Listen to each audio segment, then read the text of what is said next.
Bien, je vous remercie, aussi nombreux que vous êtes, pour la suite de ce feuilleton, interminable comme il se doit.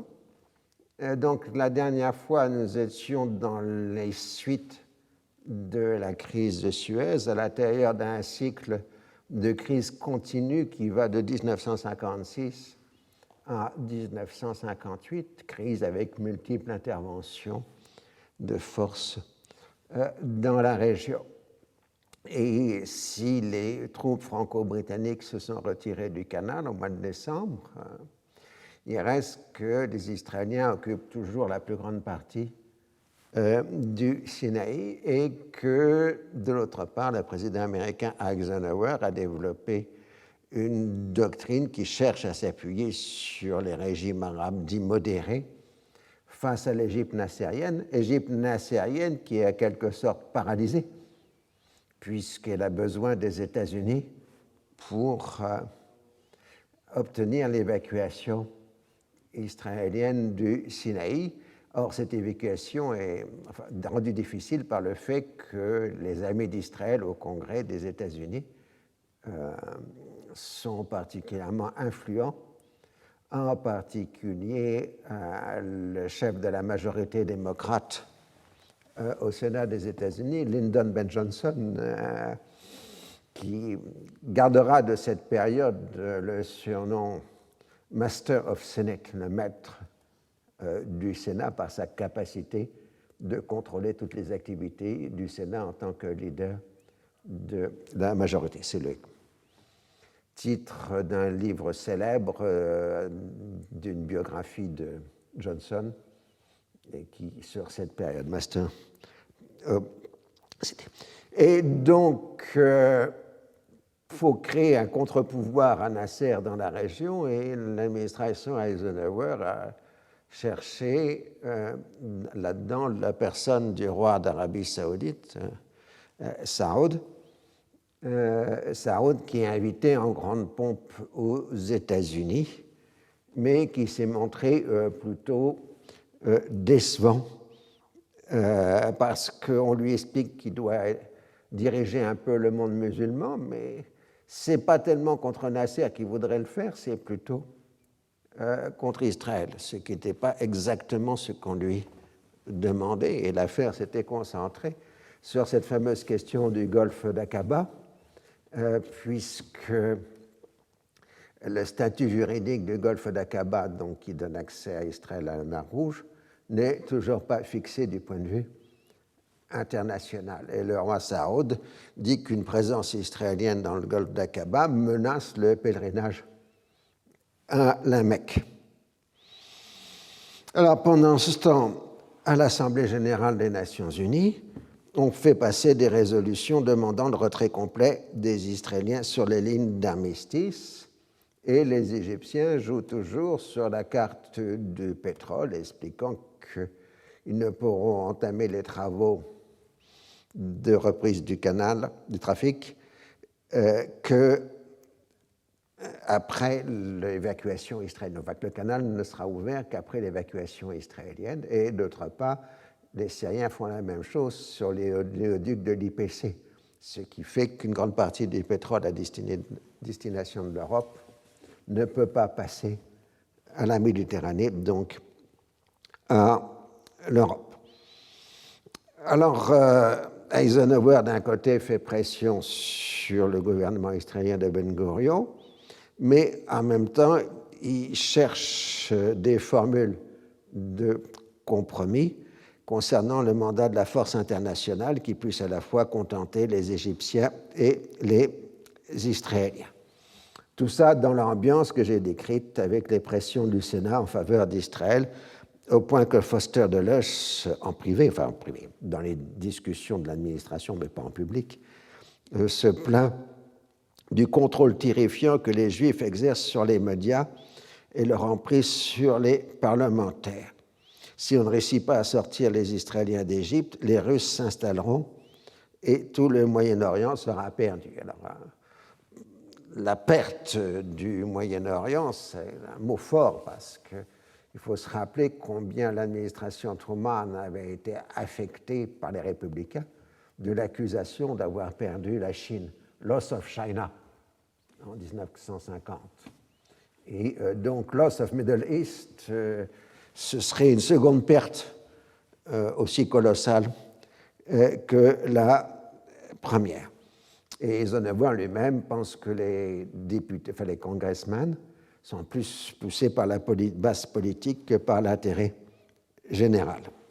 Alors, les Israéliens proposent gentiment de prendre en charge le bien-être de la population de la bande de Gaza, y compris celle des réfugiés, mais apparemment, personne n'est vraiment convaincu de cette affirmation israélienne du bien-être. Alors, ils envisagent la solution de repli qui est de permettre de confier l'administration de la bande de Gaza à l'ONU. Après tout, il y a eu des précédents à l'époque de la Société des Nations, où vous avez eu des territoires qui étaient directement administrés par la Société des Nations, en particulier la ville de Danzig avant 1939. Donc on pourrait prendre une formule à la Danzig. Mais le problème, c'est que ça n'avait pas très bien marché à l'époque de la Société des Nations. Donc on peut penser que ça risque non plus de ne pas très bien marcher. Alors, la question du statut juridique du Golfe lui-même reste ouverte, d'autant plus que l'actualité politique ne permet pas, on n'a pas le temps, et on ne sait pas d'ailleurs ce qu'elle déciderait, de s'orienter vers la Cour internationale de justice.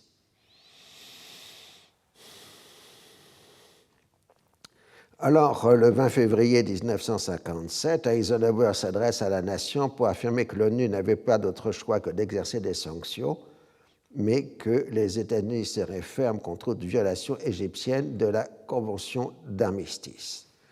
Et son discours est fort, puisqu'il déclare qu'on ne peut admettre le règlement des conflits par le recours à la force, parce que sinon c'est tout l'ordre mondial qui est en cause. C'est ça qui est extrêmement intéressant dans l'administration Eisenhower, c'est son côté Janus. D'un côté, elle est extrêmement légaliste, défendant l'ONU, le droit international, etc. Et de l'autre côté, il faut rappeler qu'Eisenhower est un ancien chef de guerre et qu'il a l'habitude de faire des sales coups, des dirty tricks, par les services de renseignement. Et ce sont les mêmes qui gèrent les deux aspects de cette stratégie. Alors, il faut trouver la solution de sortie. Et c'est la France qui va l'offrir, puisque Guy Mollet et Christian Pinault viennent à Washington, à la fois pour renouveler l'alliance, mais surtout, et ça on voit les synchronismes, présenter à l'administration américaine le contenu du traité de Rome, qui est en instance de signature. Donc, on voit justement le lancement de l'Union européenne concomitante à la fin du règlement de la crise de Suez. Et donc, on trouve l'idée que la France présenterait une déclaration des puissances maritimes, donc hors ONU, affirmant que le golfe d'Aqaba est une voie d'eau internationale et un retrait israélien laissant la bande de Gaza sous l'autorité de l'ONU pour une durée indéterminée. Et dans la mesure où c'est la France alliée d'Israël qui présente cette proposition, elle paraît beaucoup plus acceptable.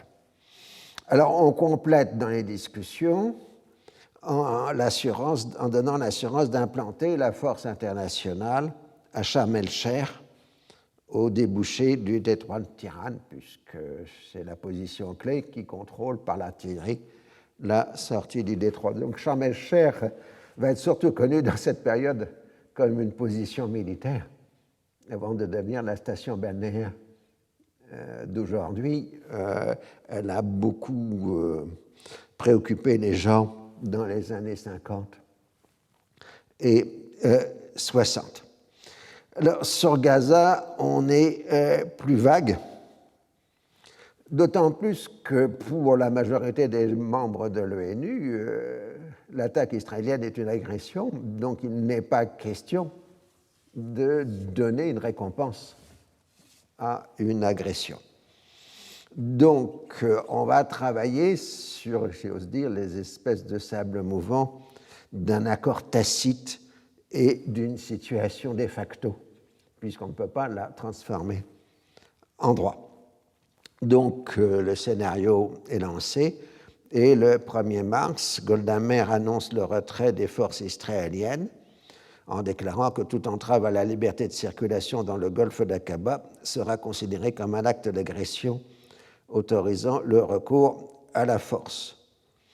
Israël voudrait que l'ONU continue d'administrer la bande de Gaza jusqu'à un règlement définitif. Le représentant français affirme que le golfe d'Aqaba est une voie d'eau internationale et approuve le contenu de la déclaration israélienne.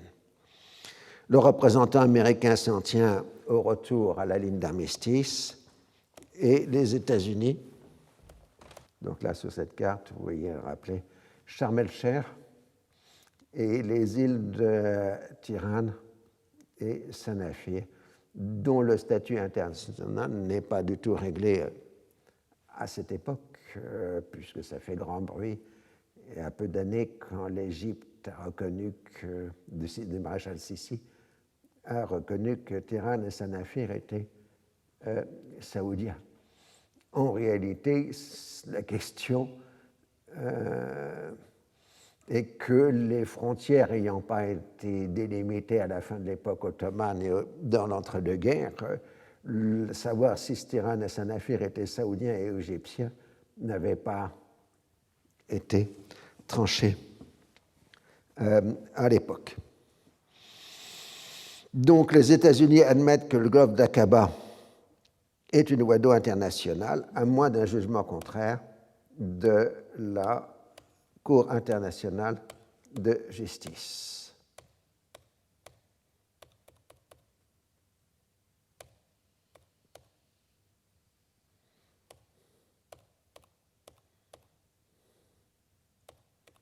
Je vais me trouver. Donc là, vous vous rappelez, c'est Eisenhower présentant au Congrès la doctrine portant son nom. Ça, c'était Saoud, avec Eisenhower et Nixon.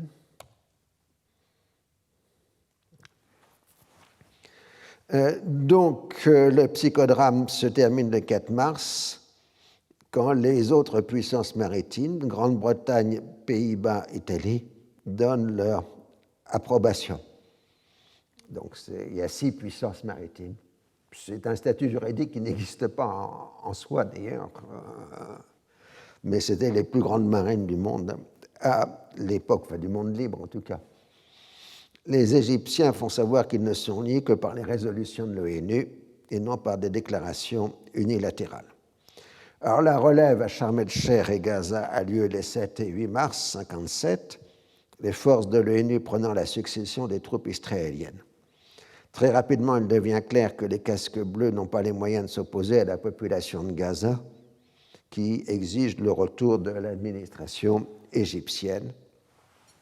Et il faut rappeler le point fondamental, les casques bleus sont des forces d'interposition et non une armée d'occupation. Donc le 14 et le 15 mars, les Égyptiens reprennent le contrôle du territoire en dépit des protestations véhémentes des Israéliens qui abandonnent l'idée de réoccuper la bande de Gaza parce qu'ils ne savent pas quoi en faire. Comme l'a dit Ben Gurion, l'idéal, c'est qu'elles tombent dans l'eau et qu'elles disparaissent à jamais. Mais ce n'est pas faisable. Alors, Nasser a beau jeu de répondre qu'il a toujours dit qu'il n'était pas lié par des engagements pris par d'autres et affirme qu'il est là pour la nécessité de maintenir l'ordre à Gaza et de s'opposer au projet d'internationalisation du territoire. Alors, le gouvernement israélien va donc définir 2 casus belli, la reprise des opérations de Fedayeen et surtout la circulation dans le golfe d'Aqaba. Et ceci en quelque sorte garanti par la présence des casques bleus sur les lignes d'armistice et à Sharm el-Sheikh. Mais en revanche, les Israéliens refusent le stationnement des casques bleus sur leur propre territoire, affirmant que dans ce cas-là, c'est une occupation. Alors encore une fois, c'est justement ce déséquilibre entre les deux positions qui sera à la base du conflit de 1967. La convention d'armistice est maintenue en droit, mais les Israéliens refusent toute réunion de la commission d'armistice. Il faut rappeler que la commission d'armistice était tripartite. Donc, Israël, la partie arabe concernée, la Jordanie, la Syrie, le Liban, l'Égypte, et l'ONU. Donc, comme on pouvait penser qu'en général, la position israélienne et la position arabe étaient contradictoires, c'était les gens de l'ONU qui tranchent. Et donc là, Israël ne veut pas se retrouver dans cette situation où très souvent les observateurs de l'ONU tranchaient en leur défaveur. Et c'est pour ça qu'il n'y a plus de réunion de la commission. Mais en même temps, ça implique aussi la fermeture d'un canal de communication officiel entre Israël et l'Égypte. Et ensuite, Israël se déclare prêt à reconnaître les décisions de la Cour internationale de justice à condition qu'elles ne concernent pas le conflit israélo-arabe ou un litige opposant Israël à un État qui refuse d'établir avec lui des relations diplomatiques ou des problèmes résultant d'une guerre ou de la violation d'un accord d'armistice. Ça veut donc dire qu'elle veut bien reconnaître les décisions de la Cour internationale de justice à condition que ça ne porte pas sur Israël. Ce qui est évidemment un peu difficile sur le plan juridique. Donc, la question du libre passage n'est pas fondée en droit, seulement sur les déclarations des puissances maritimes et les faits accomplis israéliens. Alors, l'évacuation israélienne permet la reprise du fonctionnement de l'oléoduc de l'IPC et la réouverture du canal de Suez. Alors, repose une dernière fois la question de la gestion du canal. Les Britanniques font un baroud d'honneur sans trop y croire pour essayer de reprendre la discussion là où elle était avant l'expédition. Mais évidemment, ça ne donne rien. L'Arabie saoudite lève l'embargo sur les exportations de pétrole à destination de la France et de l'Angleterre. Et les premiers chargements de pétroliers à partir de l'oléoduc du DPC ont lieu le 14 mars. Et donc, à partir donc de la mi-mars, c'est la fin du rationnement de pétrole en Europe, puisque de novembre à mars 57, enfin de novembre 56 à mars 57, le pétrole est rationné en Europe. Eisenhower et Dulles ont rapporté l'épreuve de force avec le Congrès, mais c'est à demander un tel effort qu'ils ne sont pas prêts à recommencer, d'autant plus que les Arabes leur apparaissent totalement ingrats. Ils ne disent pas merci pour tout ce qui a été fait pour eux. Alors là, maintenant, il faut reprendre un peu ce qui se passe au mois de mars 1957. C'est tout à fait significatif, puisque le 7 mars 1957, le Ghana devient indépendant. C'est le premier pays d'Afrique subsaharienne à accéder à l'indépendance. Et la délégation américaine comprend le vice-président Nixon et Martin Luther King, avec cet aveu tout à fait naïf de Nixon qu'il fallait quand même qu'ils aillent au Ghana pour se rencontrer, parce qu'ils ne se rencontraient jamais aux États-Unis. Mais le démarrage de l'indépendance de l'Afrique subsaharienne va ipso facto entraîner cette même Afrique dans la guerre froide, avec les oppositions de puissance dans cette région. Mais en même temps, les États-Unis sont extrêmement fragiles face à l'indépendance en cours des pays d'Afrique subsaharienne à cause de la ségrégation raciale aux États-Unis. Comme le dit Nixon à ce moment-là, nous ne pouvons pas parler d'égalité aux peuples d'Afrique et d'Asie et d'appliquer l'inégalité aux États-Unis.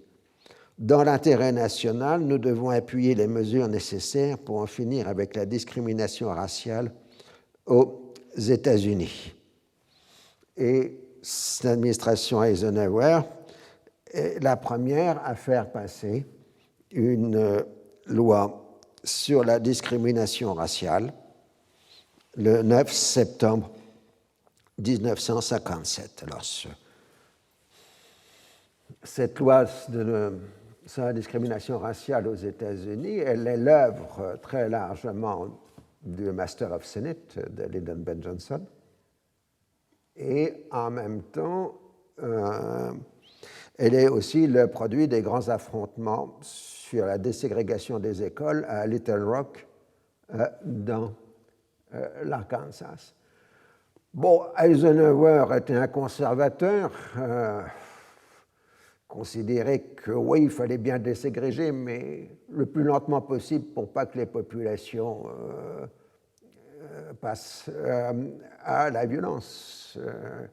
Mais dans le cas de Little Rock et des événements 57-58, il a été obligé d'intervenir et d'envoyer la garde nationale, enfin de militariser la garde nationale, c'est-à-dire de la faire passer sous le commandement du président des États-Unis, parce que ce qui était en jeu, c'était le respect des lois et non pas la ségrégation raciale en soi. Ça explique l'engagement fort d'Eisenhower sur ce dossier en 1958. Alors, une fois qu'on revient à la région, mais c'était indispensable de voir ce contexte, l'Égypte a organisé un sommet avec ses alliés, l'Arabie saoudite, la Syrie, la Jordanie, les 26-27 février 1957. Le Liban et l'Irak se sont déclarés favorables à la doctrine américaine et ne sont pas venus. L'Arabie saoudite se fait l'avocat des Américains, mais Saoud est conduit à s'aligner sur les positions de Nasser. Et le communiqué final réaffirme, entre autres, les droits des Palestiniens sur la Palestine arabe, la souveraineté totale de l'Égypte sur son territoire. Le neutralisme positif et la volonté de se tenir en dehors de la guerre froide sont rappelés. On ne fait pas mention de menaces communistes, alors que justement, vous vous rappelez, la doctrine Eisenhower fondait une intervention américaine sur une menace communiste. Alors, s'il n'y en a pas, donc le problème est apparemment réglé. D'ailleurs, cette doctrine, elle passe finalement au Congrès une fois que la question du retrait israélien a été réglée. Elle a été sérieusement amendée. Il n'est plus question d'autoriser le président à employer les forces armées parce que le président a déjà l'autorité constitutionnelle pour le faire, pour protéger la sécurité des États-Unis. Cela pourrait conduire à faire croire qu'il n'en a pas pour d'autres régions du monde. C'est-à-dire, si vous autorisez le président des États-Unis à intervenir au Moyen-Orient, ça veut dire qu'il n'a pas le pouvoir pour le faire ailleurs. Donc, la formule qui est trouvée, c'est transformer les États-Unis sont prêts à utiliser la force pour assurer la préservation de l'indépendance et de l'intégrité, entre guillemets, enfin, entre parenthèses, territoriale, des nations du Moyen-Orient, face à une menace d'un pays communiste ou sous domination du communiste. Alors, doctrine Eisenhower est une étape importante dans ce que les historiens américains ont appelé la présidence impériale. Le terme a été utilisé dans un livre célèbre concernant la présidence de Nixon, mais en fait, la présidence impériale, elle commence sur Truman et Eisenhower. puisqu'on a, si vous voulez, trois doctrines successives qui vont marquer la position américaine. Donc la doctrine Truman, vous vous rappelez, en 1947, la doctrine Eisenhower en 1957 et en 1964, la résolution du golfe du Tonkin qui va enclencher la guerre du Vietnam. D'où le problème récurrent jusqu'à aujourd'hui des pouvoirs présidentiels, puisque si on considère que le président des États-Unis est chef de guerre, il a des pouvoirs beaucoup plus importants, y compris en situation intérieure américaine. Et des présidences comme George Bush, W. Bush, ont largement joué sur ces questions des pouvoirs présidentiels.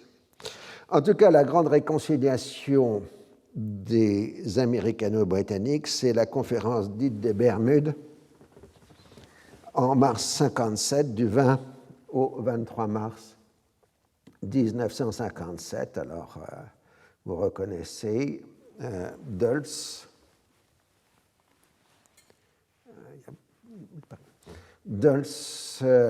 Macmillan, Eisenhower et Selwyn Lloyd, le ministre des Affaires étrangères américain. Alors, les Britanniques expriment toute leur haine envers Nasser, proposent de soutenir un éventuel coup d'État en Égypte, mais les Américains se renseignent et considèrent que ce n'est pas du tout sérieux.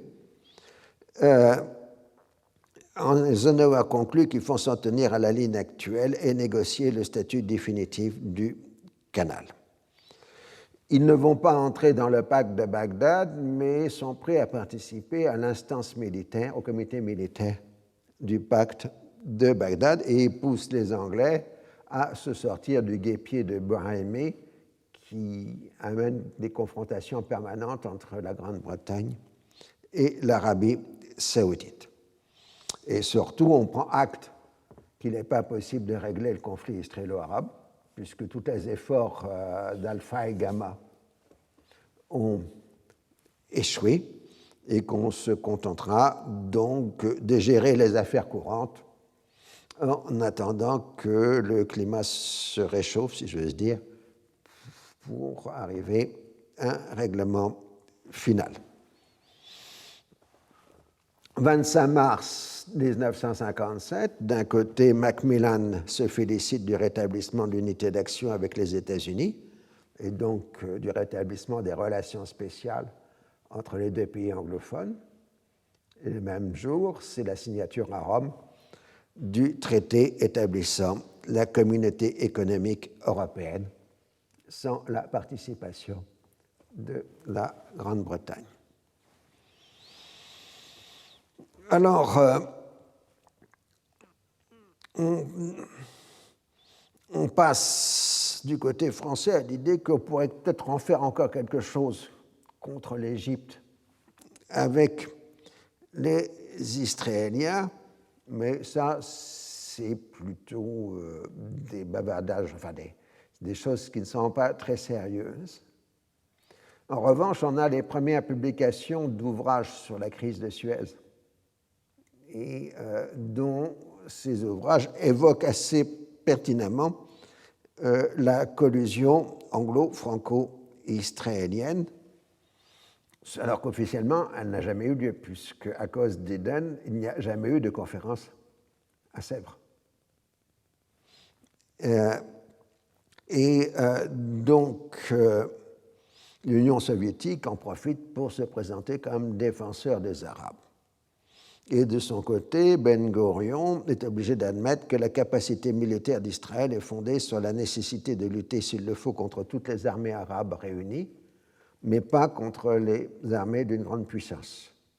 Il explique que c'est pour ça que tant que la Jordanie était protégée par la Grande-Bretagne, il n'était pas question d'attaquer la Jordanie. Quant à l'Égypte, dans le dialogue, en quelque sorte, elle affirme qu'il ne peut y avoir de guerre au Moyen-Orient parce que cette guerre se transformerait en Troisième Guerre mondiale avec l'usage d'armes nucléaires. Il faut rappeler que c'est dans ce versant des années 50 que l'angoisse de la guerre nucléaire commence réellement à s'installer. On verra pourquoi un peu plus tard. Le canal de Suez rouvre à la circulation au mois d'avril et la question est maintenant réglée. Les usagers paieront les droits de passage, de péage, à l'autorité égyptienne du canal, et l'Égypte refuse toujours le passage de navires israéliens ou de cargaisons à destination ou en provenance d'Israël. En réalité, ce seront surtout le passage qui sera interdit, parce que les Égyptiens souvent fermeront les yeux sur les cargaisons. Et les Européens, enfin les Occidentaux, sont paralysés sur le dossier, parce que s'ils prennent trop la défense des intérêts israéliens, ceux qui en recueilleraient le bénéfice, ce sont les Soviétiques, du côté arabe. Alors, maintenant que la doctrine a été votée, il faut l'appliquer. Et donc, les États-Unis, enfin, Eisenhower désigne un ambassadeur itinérant, James P. Richards, chargé de présenter la doctrine aux pays concernés. Donc, vous le voyez à côté de Dulles et d'Eisenhower. La mission va du 12 mars au 7 mai 1957. Les pays du pacte de Bagdad montrent une franche hostilité à l'Égypte et à la Jordanie, ce qui ne surprend personne. Au Liban, Camille Chamoun approuve les projets américains. Le roi Saoud manifeste son amitié pour les Américains, mais insiste sur Boraïmi. Le golfe de Qaba et le sionisme. Comme l'Égypte, la Syrie et la Jordanie n'ont pas invité l'ambassadeur, ils n'ont pas le droit à la visite. Un bref passage est fait en Israël où on discute de savoir si la doctrine comprend une attaque d'Israël par un pays arabe influencé par le communisme et si une approbation trop forte de la doctrine ne risque pas d'avoir des conséquences pour les Juifs derrière le rideau de fer. En particulier à un moment où le relâchement de la discipline derrière le rideau permet une émigration juive importante, en particulier de Pologne et de Hongrie. Aux émigrants venus d'Europe centrale s'ajoute en Israël, enfin pour les Israéliens, le problème des Juifs expulsés d'Égypte. En conséquence, les Israéliens demandent une nouvelle aide civile pour pouvoir absorber de 50 à 70 000 immigrants par an. Les Américains se montrent réticents. Une telle aide serait utilisée par leurs adversaires au Proche-Orient pour démontrer leur partialité envers Israël. Une trop grande immigration serait accusée de pousser à une politique d'expansion territoriale. Et l'administration d'Eisenhower ajoute qu'un pays ne peut pas vivre éternellement d'une aide étrangère. Ce qui, dans le cas du Moyen-Orient, a été montré que ça dure jusqu'à aujourd'hui.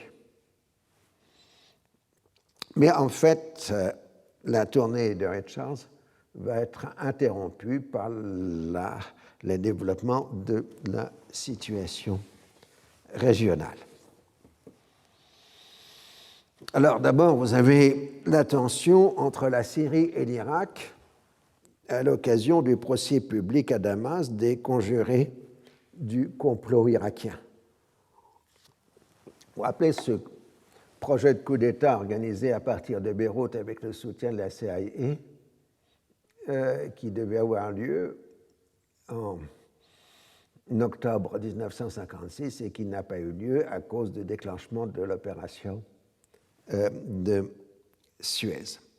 Et ensuite, les services syriens ont découvert l'affaire et donc un certain nombre de personnes ont été arrêtées, des peines de mort sont prononcées puis commuées en prison à perpétuité, sauf pour ceux qui sont condamnés par contumace. Le Liban refuse d'extrader des exilés syriens.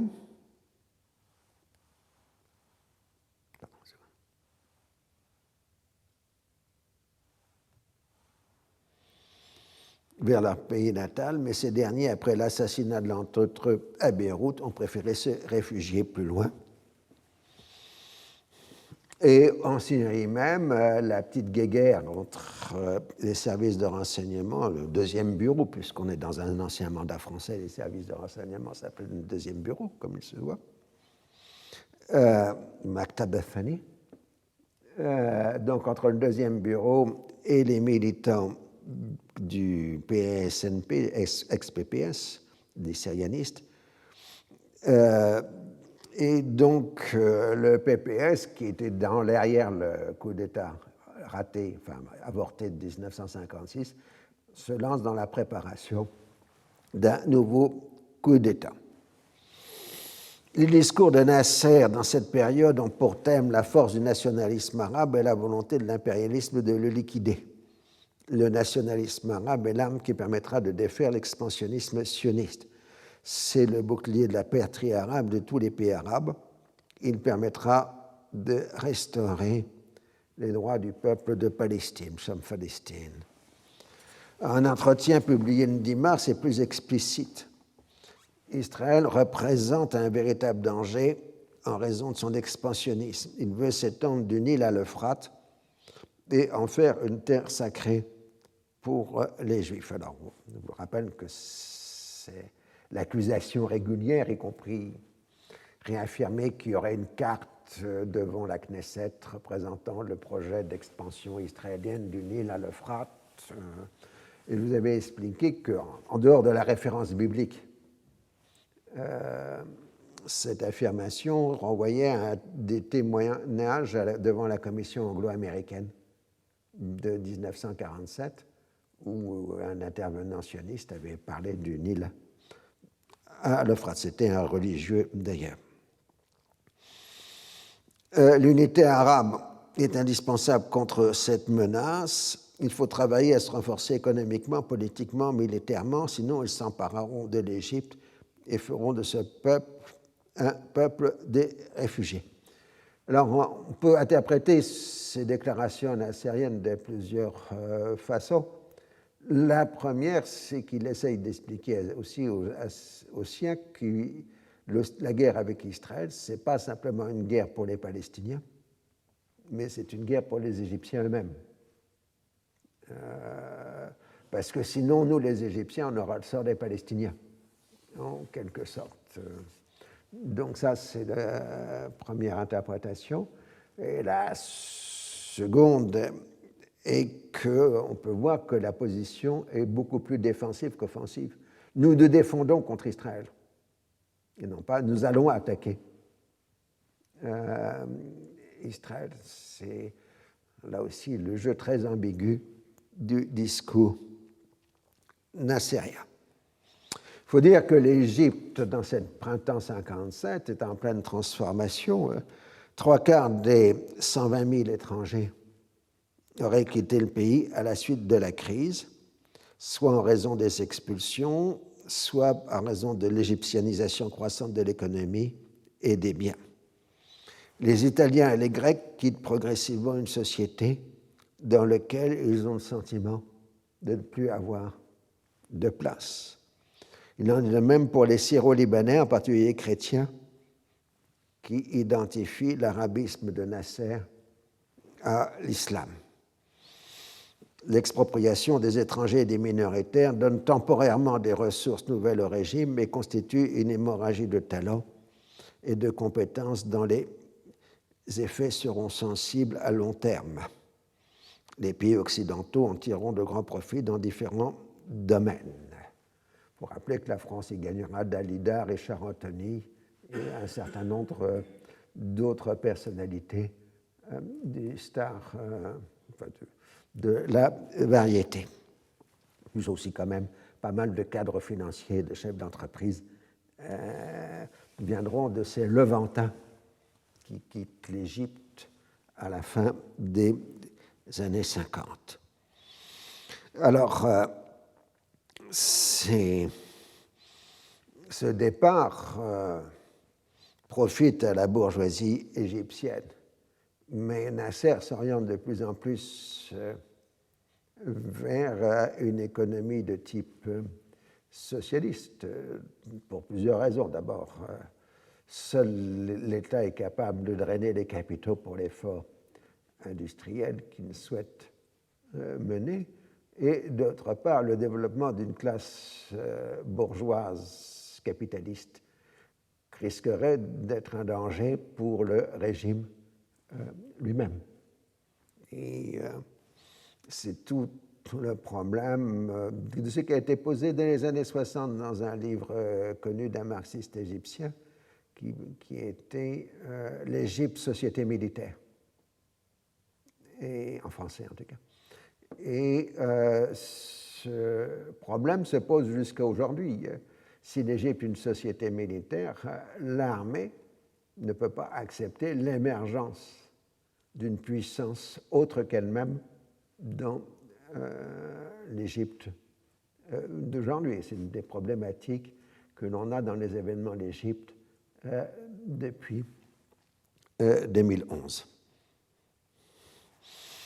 Donc, les options égyptiennes, c'est l'option du socialisme et celle d'une industrialisation sans recours au capital privé étranger. Le pouvoir égyptien bénéficie de l'acquis éducatif de l'Ancien Régime. Si la majorité de la population est encore analphabète, en particulier les femmes, le pays dispose de milliers de diplômés formés dans les institutions modernes.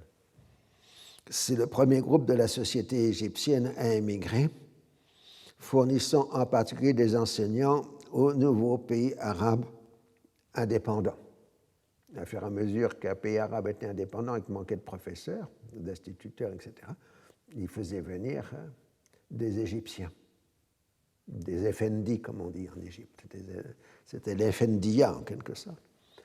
Mais en même temps, ces immigrés égyptiens étaient considérés comme des vecteurs de l'influence nassérienne. Donc, les autorités s'en méfiaient. Puis, on s'apercevra un peu plus tard que beaucoup de ces immigrés égyptiens, migrants égyptiens, si vous voulez, étaient surtout des frères musulmans qui, en quelque sorte, essayaient de sortir de la prison égyptienne et les autorités égyptiennes les laissaient partir bien volontiers pour s'en débarrasser. Et ceci aura une très grande importance, d'abord en Arabie saoudite, où ces frères musulmans égyptiens vont rencontrer le wahhabisme et vont beaucoup influencer l'évolution du wahhabisme à la fin des années 50 et dans les années 60. Mais d'autre part, dans des pays nouvellement indépendants comme l'Algérie, on sait aussi le fait que ces éducateurs égyptiens ont beaucoup joué sur l'islamisation ou la réislamisation ou l'islamisation moderne des sociétés du Maghreb, en particulier en Algérie. Alors que les Algériens pensaient recevoir des socialistes, ils ont eu plutôt des frères musulmans.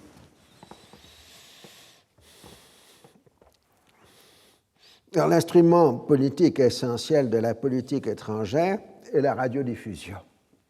La Voix des Arabes a repris ses émissions en décembre 1956 et est très écoutée du Golfe, qu'on appelle maintenant le Golfe arabe et non plus le Golfe persique, à l'océan Atlantique.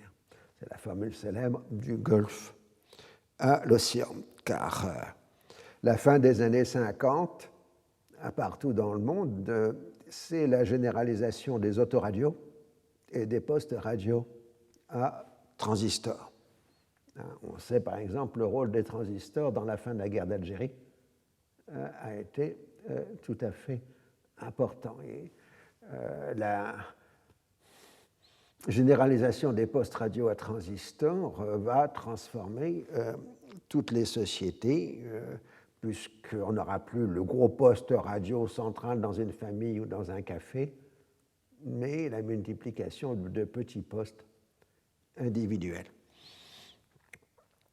L'impact populaire est immense, ce qui fait trembler les pouvoirs en place. Le Caire diffuse maintenant dans plusieurs langues africaines à un moment où la décolonisation de l'Afrique a commencé, ce qui montre aussi à la volonté de l'Égypte de jouer un rôle dans le continent africain.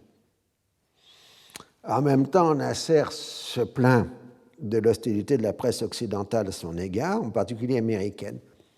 Un des problèmes de Nasser, c'est qu'il lit régulièrement la presse américaine. Et comme il la lit dans le texte, il n'est pas très content des commentaires que cette presse fait sur sa personne. Et puis, périodiquement, il se plaint des radios noires. Vous vous rappelez, ces radios noires, ces radios semi-clandestines, qui sont en fait des radios françaises et anglaises, qui émettent contre le régime de Nasser en utilisant des émigrés politiques égyptiens.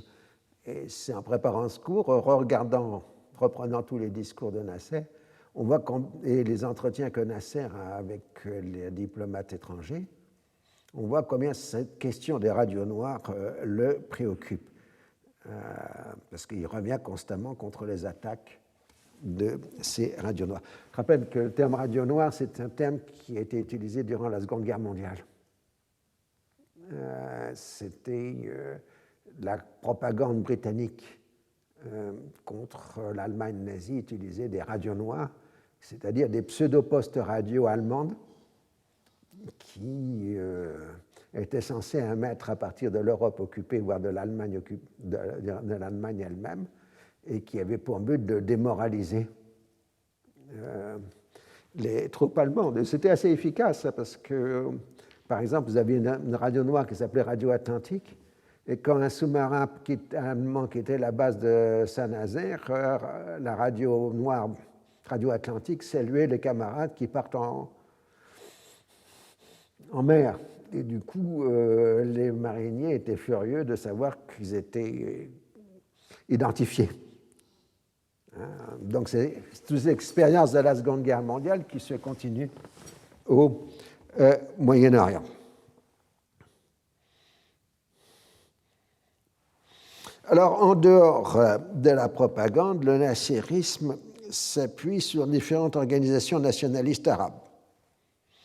D'abord, évidemment, le parti Baas en Syrie, mais ce parti joue un rôle moteur dans la scène politique, y compris au gouvernement, et se considère comme un partenaire et non pas comme un allié de Nasser.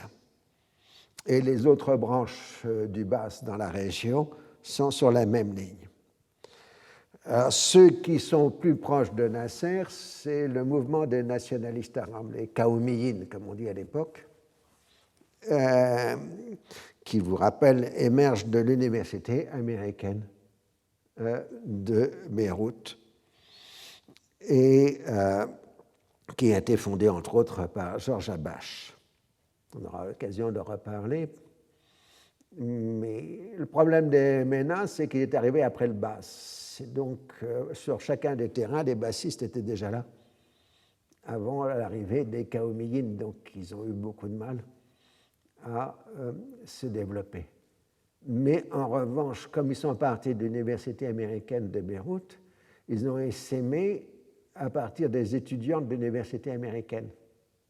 Et donc, ils ont été importants dans le Golfe, à Koweït en particulier, et jusqu'au Yémen. Le Yémen du Sud sera une partie émergée sous l'influence du mouvement des nationalistes arabes.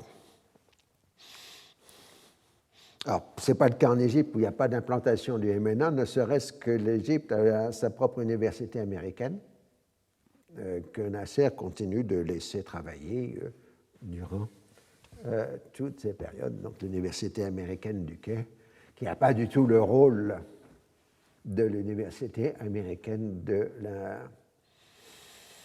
de Beyrouth. Donc la différence entre l'IUC et l'IUB est forte. Disons qu'il n'y a pas eu d'action politique à partir de l'IUC, contrairement de l'IUB.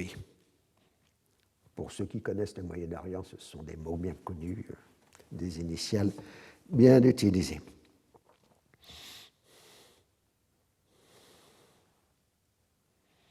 Alors, un dernier instrument politique est l'accueil donné au Caire à toute une série d'exilés arabes du Maroc à l'Irak. Ainsi, les relations ne sont pas bonnes avec le Maroc et la Tunisie indépendants, mais le soutien apporté au FLN algérien renforce le prestige de Nasser. Donc il faut dire qu'à chaque fois, dans l'indépendance de la Tunisie et du Maroc, Nasser a misé sur le mauvais cheval. Et donc le pouvoir marocain lui en tient rigueur, et surtout Bourguiba, puisque Nasser a soutenu les adversaires du Bourguiba, les youssefistes, comme on dit à l'époque. Et donc, pendant toute ces périodes, il y aura des échanges peu amènes entre Nasser et Bourguiba. On aura l'occasion d'y revenir. Mais en tout cas, radio plus exilé, par exemple au Maroc, on a toujours Abdelkrim, le vieux leader nationaliste de la République du Rif, qui est réfugié en Égypte et qui refuse de rentrer au Maroc, que Nasser utilise contre la monarchie de Mohamed V, et surtout de son fils, le prince héritier, le prince Hassan, puisque déjà dans cette période, c'est plutôt le prince héritier qui anime la politique plutôt que son père. Alors Nasser essaye quand même de ménager l'opinion américaine en affirmant à plusieurs reprises que le neutralisme positif n'est que la version moderne du discours d'adieu de Washington en 1796. Puisque vous vous rappelez, Washington demandait à son peuple de ne pas s'impliquer dans les luttes de puissance européenne, non-entanglement. Et donc il disait, après tout, nous ne voulons pas nous impliquer dans les luttes de puissance. En réalité, Nasser ne cherche pas non pas à s'impliquer, mais à profiter des luttes de puissance, ce qui n'est pas la même chose. Alors, dans les journalistes occidentaux, américains en particulier, il explique qu'il n'est pas du tout communiste. Il est prêt à prendre l'aide soviétique parce qu'elle fournit des armements et accepte de commercer avec l'Égypte.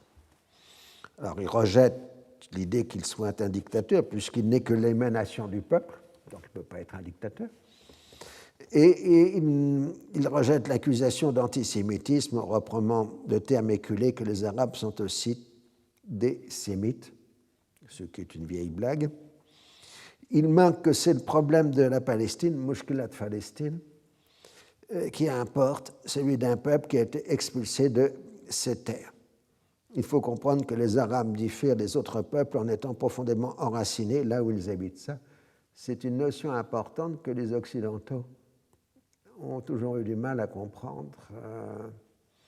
Pour les Occidentaux, bon, les Arabes, c'est plus ou moins des Bédouins, donc plus ou moins des nomades. Et donc, ils ne se rendent pas compte que la société arabe est d'abord une société rurale, dans cette période, qui se fonde sur des villages enracinés depuis des siècles, et non pas sur des gens à dromadaire se promenant sur des kilomètres. Et donc cet enracinement des sociétés arabes, plus les organisations, entre guillemets, claniques ou tribales, les termes ne sont pas exactement ce qu'il faut, mais enfin, c'est ce qu'on peut trouver en équivalent, explique au contraire que les sociétés arabes sont non seulement enracinées, mais elles sont fermées.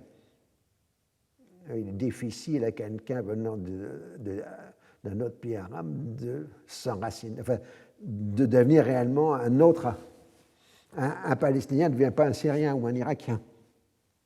Alors que pour les Occidentaux, les Arabes sont interchangeables. Ce problème-là est un problème récurrent jusqu'à aujourd'hui. Et c'est ce que Nasser dit en disant une même famille peut vivre durant des siècles, voire des millénaires, au même endroit. Pour sa politique africaine, elle est fondée sur le refus de la discrimination raciale, le droit des peuples à disposer d'eux-mêmes. Il faut que les États-Unis cessent d'avoir une vision sauffée des réalités de la région. Si les choses s'améliorent, ils pourront envisager de se rendre en visite aux États-Unis. Alors, à l'ambassadeur américain auquel il tient ses propos, il a une discussion franche, parce que l'ambassadeur ne se laisse pas manipuler comme ça. Et il reconnaît qu'utiliser le terme complot, en anglais, puisque le compte-rendu de la réunion est en anglais, conspiracies, pour définir l'action américaine envers son régime n'est vraiment pas adéquate et qu'on devrait plutôt utiliser le terme politique hostile, hostilities. Il faut rappeler que Nasser parle en anglais avec la majorité de ses interlocuteurs occidentaux. De toute façon, l'anglais, quand même, semble-t-il un peu supérieur à celui d'Arafat, mais ça, c'est un autre problème. Alors, ce n'empêche pas de continuer d'utiliser le terme complot en arabe dans toutes ses déclarations publiques, en parlant évidemment de l'impérialisme d'Israël, du sionisme mondial, etc. Alors, il faut venir à Moscou, parce que pendant que les Occidentaux, avec Eisenhower en tête, voient un grand projet soviétique s'étendre au Moyen-Orient, ensuite, l'autorité de Khrouchtchev n'est pas aussi forte que ça, et on est encore en crise politique interne à Moscou. La vieille garde communiste accuse Khrouchtchev d'être responsable de la crise hongroise et des difficultés à l'intérieur du bloc soviétique. L'intéressé répond que les crises ne sont pas dues au relâchement de la discipline héritée de Staline, mais de la faiblesse du niveau de vie. Alors, tous s'accordent pour réprimer les premiers dissidents. La vieille garde considère que la crise de Suez a été une crise inutile due à l'aventurisme du secrétaire général. Donc, on voit que dans la lutte pour le pouvoir à Moscou, la politique, une politique de Khrouchtchev d'ouverture et d'action dans le tiers-monde, terme qui commence seulement à être utilisé à la fin des années 50, mais qui n'est pas encore général, est très vivement critiqué par, disons, les staliniens ou les anciens staliniens. Khrouchtchev étant lui-même d'ailleurs un ancien stalinien, il ne faut pas exagérer non plus. Alors, du coup, la doctrine Eisenhower a plutôt permis à la direction soviétique de faire bloc puisqu'ils sont considérés comme menacés par les États-Unis. Donc l'idée, c'est simplement de procéder au réarmement de l'Égypte, mais de ne pas aller plus loin. Et surtout, il n'est pas question d'une intervention militaire soviétique dans la région. Ainsi, Moscou a refusé l'envoi en Syrie de pilotes de combat, parce que la Syrie reçoit bien des avions soviétiques, mais elle n'a pas les pilotes nécessaires pour les faire voler. Alors, donc on demande que Moscou lui en prête, mais ça, Moscou refuse. Et le discours politique de l'Union soviétique est plutôt dans le sens du désarmement que de l'armement. Car, encore une fois, ce que cherche Moscou, ce n'est pas à contrôler la région, mais être un partenaire des Occidentaux dans la région. Et c'est pour ça que je dis que Poutine a réalisé ce que les Soviétiques n'ont pas réussi à faire, c'est-à-dire être reconnu comme l'un des gestionnaires des affaires du Moyen-Orient.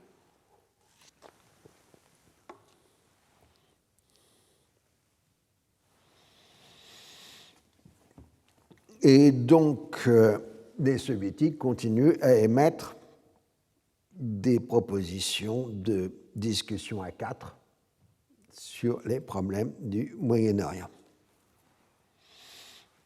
Il n'empêche pas moins que l'Union soviétique fournit en 1957 3 sous-marins à l'Égypte et envoie en Méditerranée orientale un détachement naval pour faire pendant à la 6e flotte. Ce qui, évidemment, préoccupe vivement Israël et les Occidentaux. Alors, il va se passer des choses à Moscou, mais vous le saurez à l'épisode suivant. Donc, nous arrêtons pour l'instant. Je vous remercie.